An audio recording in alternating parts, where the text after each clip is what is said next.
Good evening मेरे प्यारे दोस्तों। आज मैं आपको पढ़ाने वाला हूं रेशियो और प्रोपोरेशियो, यानी अनुपात और समानुपात। देखो, अनुपात और समानुपात होता क्या है, आज हम उसके बारे में डिस्कस करेंगे। देखो, अनुपात अनुपात दो या दो से अधिक वस्तुओं से आप क्या कर सकते हो, कंपेयर कर सकते हो, या किसी पैसे से कर सकते हो, या किसी भी चीज से कर सकते हो, लेकिन आदमी आदमी से नहीं कर सकते। देखो, बात करता हूं अनुपात की। देखो, अनुपात होता क्या, मैंने बता दिया, दो या दो से अधिक वस्तुओं से आप क्या कर कंपेयर कर सकते हो, या किसी रुपए से कर सकते हो। यदि हमारे पास क्या है, 50 रुपए हैं, क्या है, 50 रुपए हैं और 30 पैसे हैं, तो ये क्या तुलना हो जाएगी? हाँ, हो जाएगी। लेकिन तुलना हो जाएगी जब इसकी यूनिट कैसी होनी चाहिए, बराबर होनी चाहिए। तो इसको यूनिट बराबर करने के लिए हम क्या करेंगे, या तो आप रुपए को चेंज कर लो या आपको पैसे को चेंज कर लो। बात समझ आएगी? तो आपको पता है 1 रुपए में कितने पैसे होते हैं, 100 पैसे होते हैं। कितने पैसे होते हैं? 100 पैसे होते हैं। तो यहां से निकालेंगे तो 500 यानी 5000 क्या हो जाएगा, मेरा पैसा हो जाएगा, और रेशियो कितना हो जाएगा, 30 क्या हो जाएगा, पैसे। तुलना हो गई, तो 0 से 0 कट गया, यानी 500 पैसे अनुपात क्या हो जाएगा, 3 पैसे। ठीक है, ये तो आप समझ गए होंगे। उसके बाद हम मानते हैं, यानी मेरे पास आदमी है, यानी आदमी है, और क्या है, वुमेन यानी औरत है। क्या है, औरत है। यानी कितने, 60 आदमी हैं और 50 क्या है, औरत है। तो ये कंपेयर हो सकता है?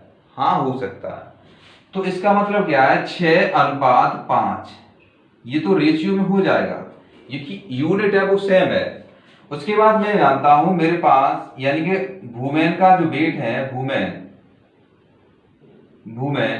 तो वुमेन क्या दे रखा है, 60 वुमेन है, इनका वेट दे रखा है। क्या दे रखा है, वेट दे रखा है आपको कितना, 80 केजी। अब यहां से समझो, देखो यहां पे औरत दे रखी है आपको 60, लेकिन इनका जो वेट दे रखा है 80। तो आपको पता है एक औरत का वेट कम से कम आप अंदाजा लगा सकते हो कितना हो सकता है। तो यहां से आपको क्या करना है, ये तो कंपेयर नहीं हो सकता। क्या नहीं हो सकता, कंपेयर नहीं हो सकता। उसके बाद देखते हैं समान अनुपात की। बात करूं समान अनुपात की। देखो, समान अनुपात होता क्या है, समान यानी कि समान है, सम अनुपात यानी इसके अनुपात ही होते हैं। कैसे हैं, दोनों बराबर होते हैं। कैसे, देखो बात समझो, यहां पे आपका लिखा है 2/4 बराबर, ये तो अनुपात रेशियो में है, 2/4। उसके बाद लिखा है 6/12। तो ये कैसे है, इसको मैं लिख सकता हूं, यानी 1/2, या फिर ये बराबर रहने तो 1/2। तो इसका भी मैं लिख सकता हूं, क्या लिख सकता हूं, 1/2 बराबर, इसको क्या लिख सकता हूं मैं, 1/2। ये तो बात हो गई, यानी कैसे हो गई, समान अनुपात हो गए, यानी सम अनुपात यानी प्रोपो रेशियो। या तो मैं इसको लिख सकता हूं A/B बराबर C/D। ठीक है, इसका गुणा कर दो, कैंची गुणा, तो क्या लिखें, AD बराबर BC। क्या लिखते हैं, AD बराबर BC, या तो लिखते हैं इसको, यानी A/B प्रोपो अनुपात यानी समान क्या हो जाता है, C/D। देखो इसका क्या होता है, बाहर बाहर वाले का गुणा हो जाता है और अंदर अंदर वाले का मल्टीप्लाई हो जाता है। अब मैं बिना देरी शुरू करता हूं पहला क्वेश्चन। देखो पहला क्वेश्चन क्या है,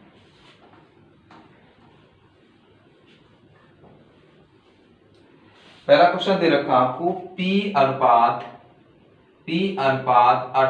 समानुपात क्या दे रखा है, 5 यानी 3 हो तो P का मान बताओ, P का मान बताओ। देखो अभी मैंने आपको बताया था, यानी कि पहले का जो मल्टीप्लाई होता है चौथे में हो जाता है, और दूसरे का किस में हो जाता है, तीसरे में हो जाता है। यानी अंदर का अंदर में मल्टीप्लाई होता है और बाहर का मल्टीप्लाई होता है। तो 3p बराबर क्या हो जाएगा 18 इंटू 5। तो यहां से p की वैल्यू निकालें, p बराबर क्या हो जाएगा 18 इंटू 5 बट्टे, ये किसमें गुणा में थोड़े जाएंगे भाग में पहुंच जाएंगे, बट्टे 3। तो 3 छंगे 18, तो p बराबर कितना हो जाएगा 30 आंसर हो जाएगा। यहाँ से p का मान कितना निकलेगा 30 निकलेगा। दूसरा क्वेश्चन क्या है,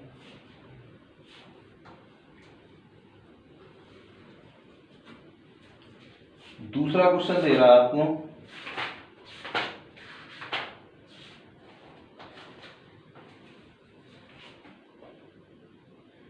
25 सेंटीमीटर। दूसरा क्वेश्चन है 25 सेंटीमीटर और 1 मीटर का अनुपात क्या है। 25 सेंटीमीटर और 1 मीटर का अनुपात क्या है,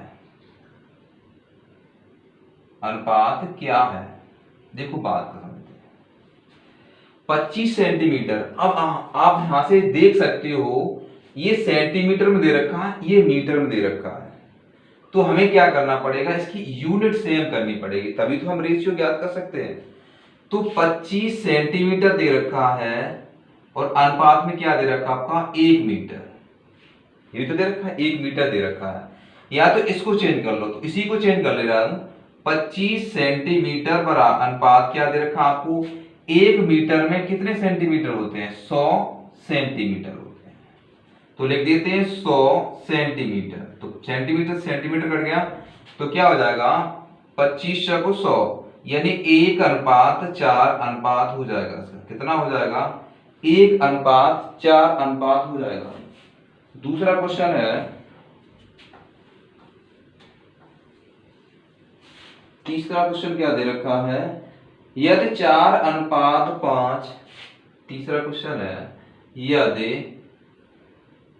4:5 प्रोपोरेशियो कितना दे रखा है 8:x, यानी कि 8:x हो तो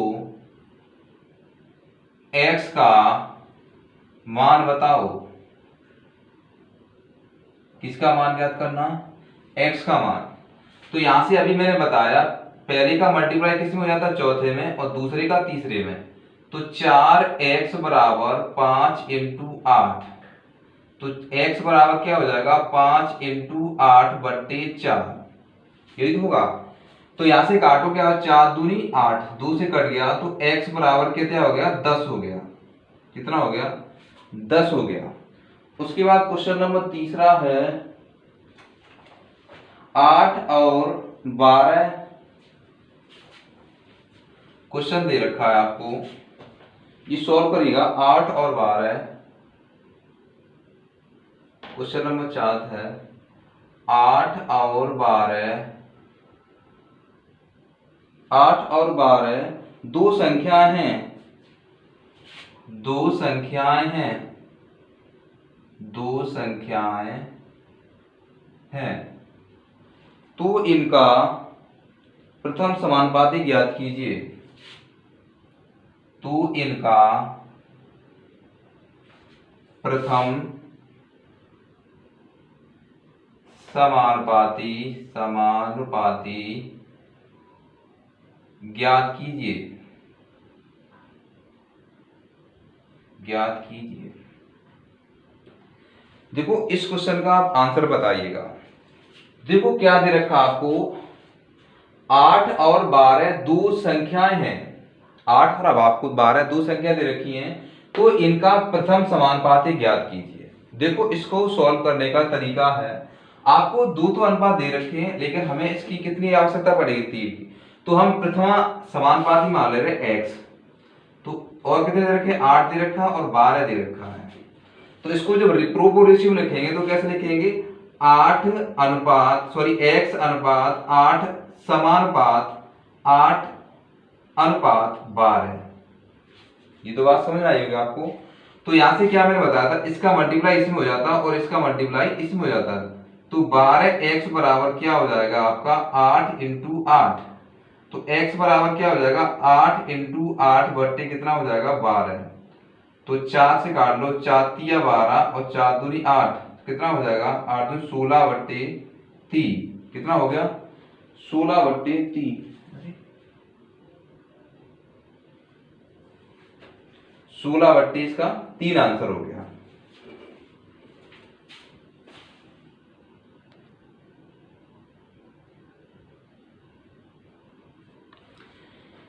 इसी बाद क्वेश्चन नंबर है 5वां, 4 और 2 का तृतीय समानुपाती क्या है, यानी 4 और 2 का क्या ज्ञात करना है, तृतीय समानुपाती ज्ञात करना है। तो यहां से निकालेंगे हम, तो यहां से निकालेंगे कैसे, हमने 2 अनुपात दे रखे हैं, तीसरा मान लिया, तृतीय क्या मानेंगे 4, तो तृतीय x मान लिया 4 और 2 और तृतीय क्या मान लिया मैंने x मान लिया। तो इसको लिखेंगे मैं 4 अनुपात 2 अनुपात समानुपात 2 अनुपात क्या दे रखा है, x दे रखा है। तो अभी मैंने आपको बताया था, यानी 2 का मल्टीप्लाई सेम इसमें हो जाएगा और इसका मल्टीप्लाई इसमें हो जाएगा। तो यहां से निकालेंगे 4x बराबर 2 इंटू 2, तो x बराबर क्या हो जाएगा 4/4, तो 4 से 4 कट गया, इसका आंसर कितना हो गया 1 आ गया। जो मेरा तृतीय अनुपात निकला है, समानुपात कितना निकला है, 1 निकला है।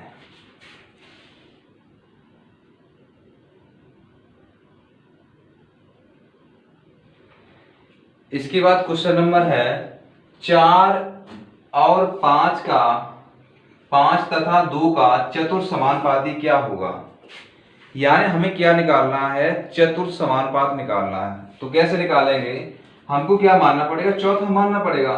तो 4 दे रखा है, 5, 2 और मैंने चौथा क्या मान लिया, x मान लिया। तो इसको प्रोपोर्शन लिखेंगे 4:5 समानुपात 2:x। अभी मैंने आपको बताया था इसका मल्टीप्लाई इसमें होता है और इसका मल्टीप्लाई इसमें हो जाता है। तो 4x बराबर क्या हो जाएगा 5 इंटू 2, तो यहां से x बराबर क्या हो जाएगा 5 इंटू 2 बट्टे कितना हो गया 4, 2 दूनी 4, इसको क्या ले सकते हैं 2 दूनी 4, 2:5। जो मेरा चौथा समानुपात होगा वो कितना होगा 2:5 हो जाएगा। क्वेश्चन नंबर 7वां है, राम और श्याम ने मिलकर 1460 रुपए जमा किए, यदि दोनों ने हिस्से का अनुपात या दोनों के हिस्से का अनुपात 2:3 हो, तो राम ने कितनी राशि जमा की और राम और श्याम की राशि का अंतर बताइए। यहाँ क्या निकालना है आपको, दोनों की राशि भी निकाल सकते हो और अंतर भी निकालना है यहाँ पे। तो आपको यानी दोनों ने मिलकर कमाए कितने हैं ये बात कर रहा है, यानी जमा कितने किए हैं, तो जमा कितने किए 1460 रुपए जमा किए, कितने किए 1460 रुपए जमा किए। क्वेश्चन समझना, बढ़िया क्वेश्चन है। तो लेकिन यहाँ पर दोनों के हिस्से का अनुपात कितना दे रखा है 2:3 दे रखा है, कितना दे रखा है 2 दे रखा है, यानी ये तो राम का है और ये क्या है श्याम का है। तो यहाँ पे टोटल कितने कमाए उन्होंने जमा किए हैं, तो 5 किए, यहाँ पे कितने किए 1460 किए हैं। तो 1460 यानी 5 की वैल्यू 1460, यहाँ से 1 की वैल्यू निकालेंगे, तो यहाँ से 5 से काट लो, यानी 5 दूनी 10 और 5 ने 45 और 5 दूनी 10, यानी 992 हो गया। 1 की वैल्यू कितनी आ गई 992 आ गई। तो ये तो दोनों का अंतर निकल आया, यहाँ पे आप अंतर भी निकालना वो भी निकल गया। तो इन दोनों का अंतर कितना 1 है, तो 1 की वैल्यू कितनी आ गई 292। अब हमें क्या निकालना है, कितनी राशि जमा की, किसने राम ने कितनी राशि जमा की है, तो 2 की वैल्यू निकालनी पड़ेगी यहाँ पे। तो 2 का मल्टीप्लाई कर दो, तो 2 दूनी 4, यानी 2 दूनी 4 दूनी और दूनी 8 हाथ से लगी 1, 2 दूनी 584, कितना हो गया 584 क्या की राम ने जमा राशि की है। किसने की है राम ने, क्या की है राम ने राशि जमा की है।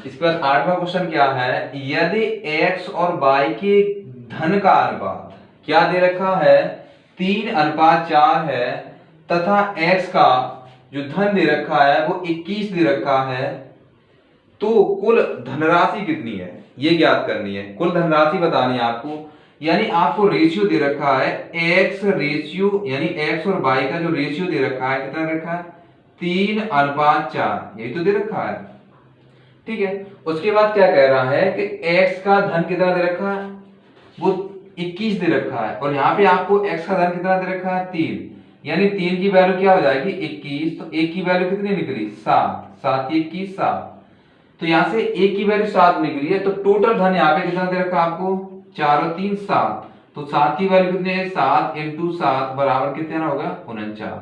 इसका आंसर कितना हो गया 49, कुल राशि निकली है, कितनी निकली है 49 निकली है। क्वेश्चन नंबर दे रखा है, क्वेश्चन नंबर 9वां है, दो छात्रों के प्राप्तांकों का अनुपात 2:3 है। यदि पहला छात्र दूसरे छात्र से 13 अंक अधिक प्राप्त करता है तो पहले छात्र को प्राप्त अंक बताने कि पहले छात्र को कितने प्राप्त अंक हुए। देखो यहां से करें क्वेश्चन, दो छात्र यानी फर्स्ट और सेकंड यहां से निकालेंगे, फर्स्ट और सेकंड का अनुपात क्या दे रखा है, यानी 2:3 दे रखा है। बात समझना यहां से, यदि पहला छात्र दूसरे छात्र से 13 अंक अधिक प्राप्त करता है, यानी पहला छात्र है वो दूसरे छात्र से क्या करता है 13 अंक अधिक प्राप्त करता है, कितना 13 अंक अधिक प्राप्त करता है। तो यहां से निकालेंगे हम, तो यहां से क्या निकालेंगे रेशियो हो गया, ये तो बराबर, ये दोनों क्या हो जाएंगे बराबर हो जाएंगे, तो फर्स्ट माइनस के सेकंड बराबर क्या हो जाएगा,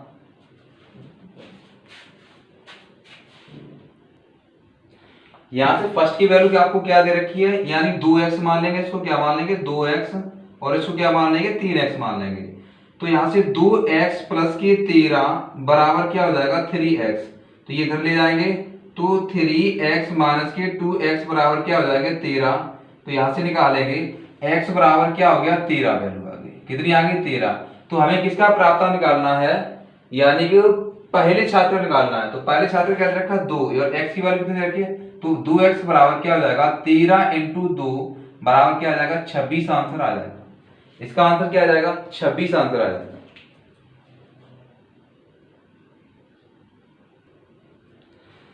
क्वेश्चन आपको दे रखा है 10वां क्वेश्चन क्या है, देख पढ़ते हैं, यदि a अनुपात b अनुपात c का जो रेशियो दे रखा है वो 2:3:4 है, जो क्रम से a, b तथा c का हिस्सा है, यदि b का हिस्सा 60 रुपए है तो आपको a का हिस्सा ज्ञात करना है। देखो आपको रेशियो दे रखा है a अनुपात b अनुपात c क्या दे रखा है 2:3:4, और आपको b का हिस्सा दे रखा है, तो यहाँ पे b का हिस्सा कितना है 3 है, तो यहां से क्या हो जाएगा 3 की वैल्यू क्या हो जाएगी 60, a की वैल्यू क्या आ जाएगी 20, तो हमें निकालना है क्या a का हिस्सा, तो 2 की वैल्यू क्या हो जाएगी 40, तो b का यानी किसका हिस्सा पूछना था a का बता दो, a का हिस्सा क्या हो जाएगा आपका 40 रुपए हो जाएगा, क्या हो जाएगा 40 रुपए हो जाएगा। ये मैंने आपको यहां से लगभग 10 क्वेश्चन कराए हैं। यार ये वीडियो आपको अगर पसंद आए तो मेरे वीडियो को आप लाइक करिएगा और चैनल को सब्सक्राइब करिएगा और अपनी पढ़ाई भी अच्छी तरह करते रहिएगा। जय हिंद, जय भारत।